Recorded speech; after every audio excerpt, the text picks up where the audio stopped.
যারা আজকে এই সমাবেশকে সফল করার কাজ করতে গিয়ে বিভিন্ন জায়গায় পুলিশ এবং সরকার দলীয় নেতাকর্মীদের হামলার শিকার হয়েছেন এবং কারাগার বরণ করেছেন, যাদেরকে অ্যারেস্ট করা হয়েছে, তাদের প্রতি সমবেদনা জানাতে চাই। আরেকটি কথা বলতে চাই যে যারা আজকে এই সমাবেশকে সফল করার জন্য কারাবরণ করেছেন, নির্যাতনের শিকার হয়েছেন, তাদের জন্য সর্বাত্মক সহযোগিতার হাত আমরা বাড়িয়ে দিয়েছি। আপনাদের জন্য সর্বাত্মক সহযোগিতা আমাদের থাকবে। আমি আসলে লম্বা বক্তব্য দিই না কখনোই, আপনারা জানেন। আমি যে বিষয়টি বলতে চাই সেটি হচ্ছে, বর্তমান সরকার নিজেদেরকে দাবি করে যে আমরা মুক্তিযুদ্ধের সপক্ষের শক্তি, তাই সেই দাবিতেই তারা তাদের কথিত মানবতা বিরোধী যুদ্ধ অপরাধী হিসাবে অনেককেই ফাঁসির মঞ্চে ঝুলিয়েছেন।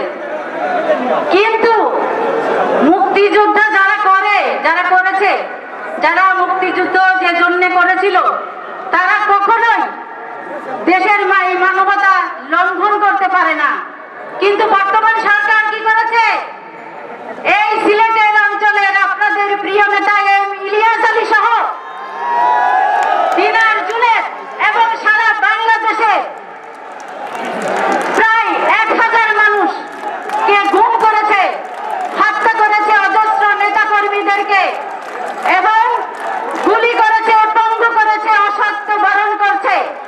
এই যে মানবতা বিরোধী অপরাধ, এই অপরাধের বিচার কি হবে না? এই অপরাধের বিচার এদেশের মাটি বাংলাদেশের মানুষ করবে একদিন, সেদিন খুব বেশি দূরে নয় ইনশাআল্লাহ।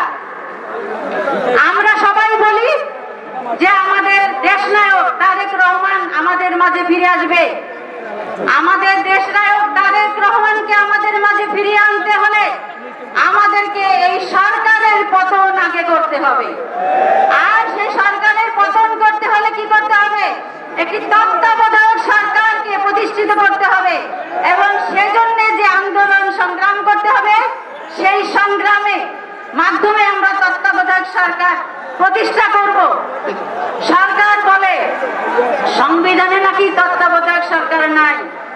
সংবিধানে তো তত্ত্বাবধায়ক সরকার ছিল, কিন্তু সেটা বাতিল করলো তারা অবৈধভাবে ক্ষমতায় টিকে থাকার জন্য, অবৈধভাবে ক্ষমতা দখল করার জন্য, নিজেরা ভোট চুরির মাধ্যমে ক্ষমতায় এসে তত্ত্বাবধায়ক সরকার সংখ্যাগরিষ্ঠতার সংসদ তারা সংবিধান বাতিল করে নতুন সংবিধান করেছে। তাই সরকারের উদ্দেশ্যে বলতে চাই যে সংবিধান বাতিল করুন, প্রয়োজনে গণভোট নিন, গণভোট নিয়ে সংবিধান বাতিল করে তত্ত্বাবধায়ক সরকার প্রতিষ্ঠিত করে তত্ত্বাবধায়ক সরকার দিন।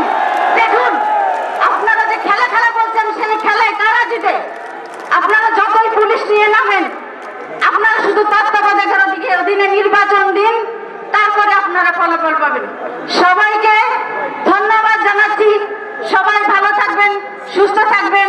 আজকের এই সমাবেশের জন্য যারা অক্লান্ত পরিশ্রম করেছেন, সবার প্রতি আমার কৃতজ্ঞতা রইল। ধন্যবাদ সবাইকে।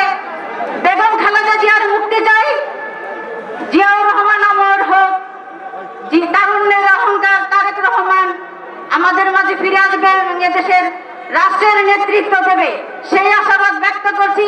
ইলিয়াস আলী এবং গুমকৃত সকল নেতৃবৃন্দকে অক্ষত অবস্থায়